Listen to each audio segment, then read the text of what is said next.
Assalamualaikum warahmatullahi wabarakatuh. Saya Thaibatul Mardia dari Ekonomi Islam 6D NIM 0501193166. Di sini saya akan menyelesaikan kuis.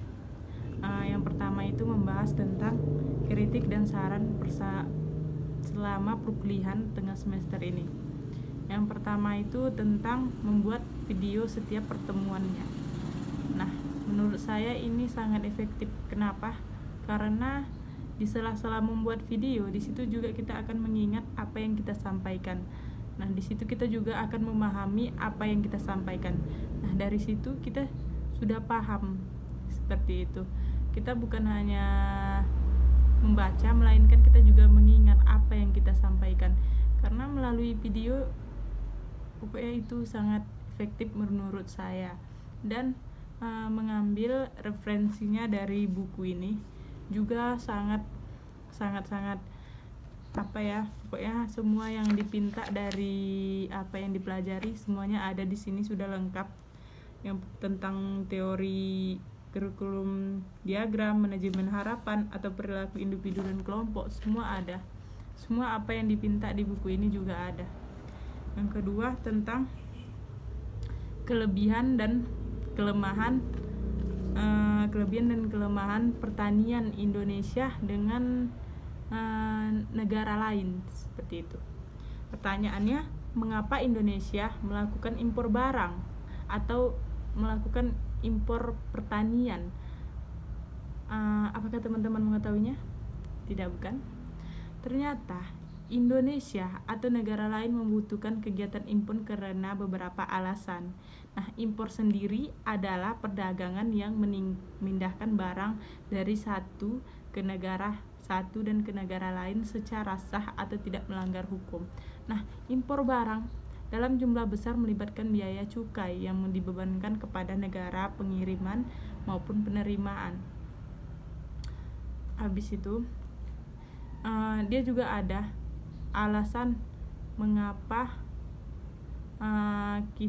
mengapa harus mengimpor barang. Yang pertama itu kenapa Indonesia mengimpor barang seperti itu?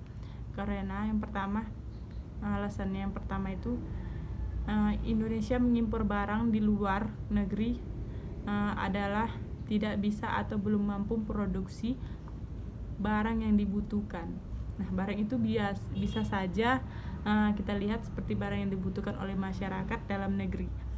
Penyebab lainnya karena ada sumber daya alam, kita tidak bisa menyediakan barang-barang yang dibutuhkan untuk melakukan kegiatan produksi.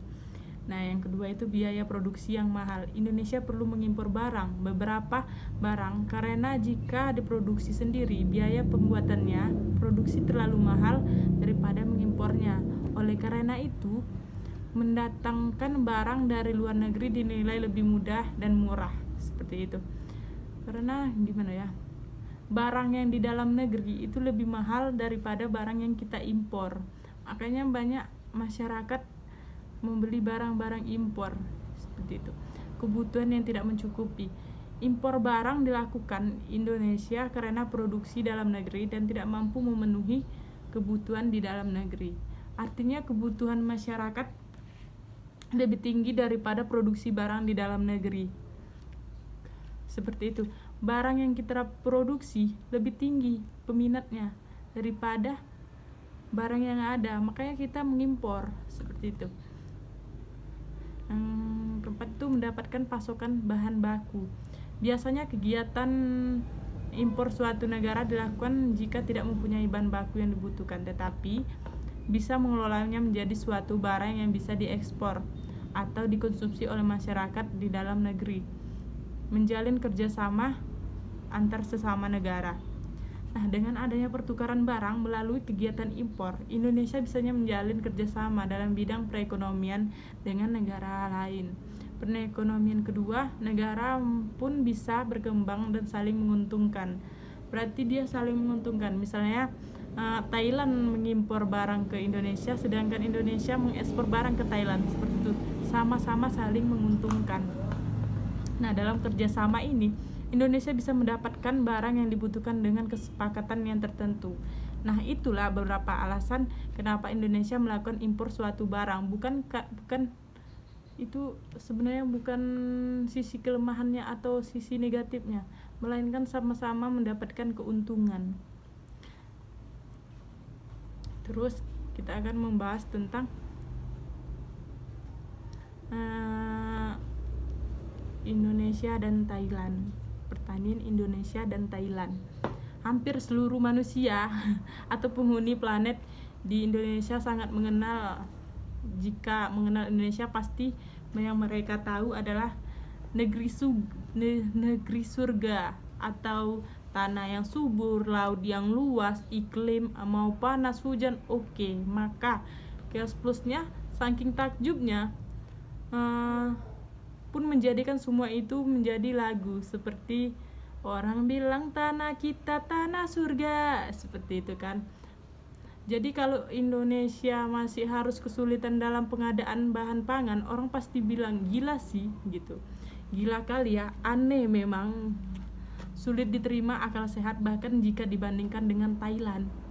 Nah, orang semakin menggelekkan kepala, aneh tenan katanya. Padahal yang dibayangkan banyak orang, Indonesia harus menjadi pemain terbesar dalam sektor pertanian.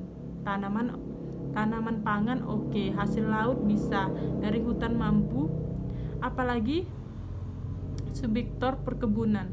Indonesia dikenal sebagai raja CPO, apalagi kalau berita yang muncul Indonesia akan mengimpor 80% komponen otomotif, orang akan maklum ya itu bukan core kita. Begitu barangkali jawabannya. Ada kompromi atau sadaran. Namun jika beras, jagung, gula, ikan masih harus impor dari negeri yang lebih kecil dari Indonesia, seperti Thailand dan Myanmar, Laos, Kamboja. Wow, apa kata dunia gini. Kalau seperti apa tadi katanya? Kalau seperti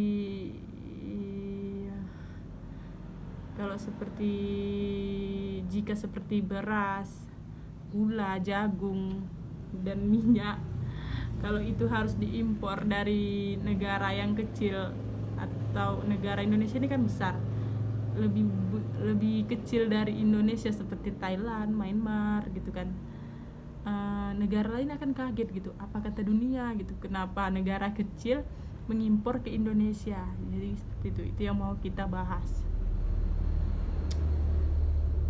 apa kata dunia. Tapi di sini hebatnya orang Indonesia, kita tetap mempunyai jawaban. Impor, yang pertama yang kita bahas tentang impor tadi adalah sama-sama mendapatkan keuntungan, seperti itu.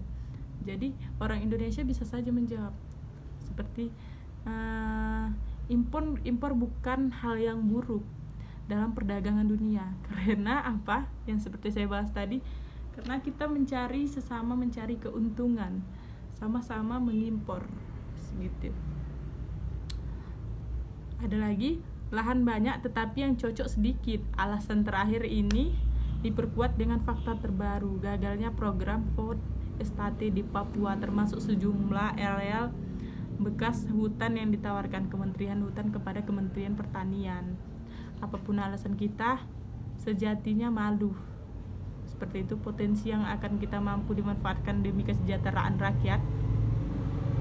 Padahal Undang-Undang 1945 memintakan hal itu. Tanah air dikuasai negara untuk pemakmuran rakyat. Boleh kita gagal memenuhi tugas 45. Padahal di negeri ini jumlah sarjana pertanian tak terbilang banyaknya, menyusul banyaknya perguruan tinggi yang memiliki fakultas pertanian, bahkan memiliki institut pertanian. Sepadankah hasil yang kita raih? Rasanya selama rasa ini mengimpor tanaman pangan yang mampu produksi tanah kita, ya maaf, belum swasembada pangan, selalu terseok-seok seperti daging, morat manik, gula, maju mundur. Australia yang dan Selandia baru banyak menikmati kegagalan kita memenuhi pasok daging dalam negeri. Thailand, Vietnam, Myanmar menikmati besarnya penduduk dan konsumsi beras di Indonesia. Akhirnya setiap tahun dalam berkaitan anggaran secara potensi diusul besar biaya dibutuhkan. Kasus seperti ini terus terulang sampai orang pun bertanya potensi apa lagi gitu kan, biaya yang apa lagi seperti itu. Dan kalau soal swaswe beda pangan dikatakan tidak berhasil jawaban yang muncul. Tetapi ya, mengapa mereka itu kan, kenapa Vietnam lebih maju dari Indonesia, lebih banyak mengimpor?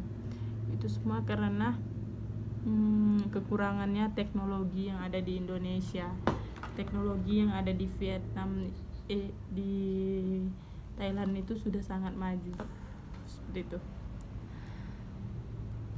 Mana dia ya, apalagi nilai tambah produk pertanian itu pun dilakukan di tanah air yang membangun industri pertanian. Rasanya hampir setiap kandidat presiden di negeri menjadikan sektor pertanian model kampanye mereka. Ini namun dalam implementasi kita masih mudah mendua hati. Kita belum percaya diri menjalin sektor pertanian sebagai paling prioritas pembangunan. Kita nampak tidak malu dengan belajar dari Thailand yang membangun pertanian.